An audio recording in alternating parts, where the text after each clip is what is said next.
ఎంత ఎంత ఫాస్ట్గా చేసినా అదే రేట్లు. దాని గురించి మనం కావాలని కోరుకోవడం వేరు. సాంకేతికత పెరిగిన తర్వాత కూడా కొంత ఆలస్యం అవుతున్నది అనేది తప్పదు కాబట్టి, జరుగుతుంది కాబట్టి, ఇట్లా చేస్తేనే లోయెస్ట్ కాస్ట్ తోటి గ్రావిటీ నీళ్ళు వస్తాయి కాబట్టి సమస్య ఉండదు కాబట్టి ఇది మొదలుపెట్టినప్పుడు లిఫ్ట్ ఇరిగేషన్లు ఆ టెక్నాలజీ అంత పూర్తిగా లేదు, అప్పుడప్పుడే మొదలవుతున్నది. అందుకే కేసీఆర్ గారు ఒక మంచి ఇది చేశాడు తెలంగాణ గురించి. సరే ఇది 30 టీఎంస్ల గ్రావిటీ వాటర్ రానియండి, కొద్దిగా సమయం పడుతుంది కదా, అందుకోసం పాలమూరు రంగారెడ్డి లిఫ్ట్ చేసి మళ్ళీ అందులో కూడా టనెల్స్ ఉన్నాయి, అందులో కూడా ఇవన్నీ ఉన్నాయి, లేవని కాదు, వచ్చేసి దాదాపు 70% వర్క్ చేశారు.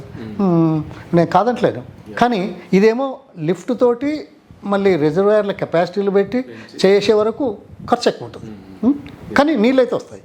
కానీ ఇక్కడ గ్రావిటీ తోటి వస్తుంది కాబట్టి, అత్యంత తక్కువ ఖర్చుతో అవుతుంది కాబట్టి, ఇది మొదటి నుంచి వస్తున్నది కాబట్టి, ఇంతకుముందు ఏదో మనం కొత్తగా మొదలుపెట్టింది కాదు కాబట్టి, గతంలో చేసినాయి కాబట్టి, ప్రపంచంలో ఇవన్నీ ఉన్నాయి కాబట్టే చేయడానికి చేశాం. కేసీఆర్ గారి టైంలో కూడా 11 కిలోమీటర్లు చేశారు. తర్వాత సమస్య వచ్చింది, ఆ పార్ట్స్ తీసుకురావడానికి వెళ్ళారు. దీంట్లో సమయం పడుతుంది. 400 మీటర్ల లోతు, 150-200 మీటర్ల పొడుగుండే మెషిను, తర్వాత ఎక్స్కవేటెడ్ మెటీరియల్ను చేయడానికి రైల్వే ట్రాకు, ఆక్సిజన్ ఇవ్వడానికి గ్యాస్ గొట్టాలు, ఇవన్నీ తప్పదు. ఇది పార్ట్ ఆఫ్ ప్రాసెస్. అయినా కానీ this is the lowest cost for water being supplied.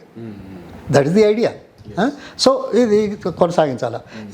5 ఏళ్ళైనా 10 ఏళ్ళైనా దీని ద్వారా చేయాల్సిందే, చేయక తప్పదు, చేస్తే బాగుంటుంది. దాంతోపాటు పాలమూరు రంగారెడ్డి కూడా కంప్లీట్ చేస్తే ఈ వివాదాలు వస్తున్న నేపథ్యంలో తెలంగాణ అంశాల మీద దృష్టి సారించి తెలంగాణకు మరింత వాళ్ళు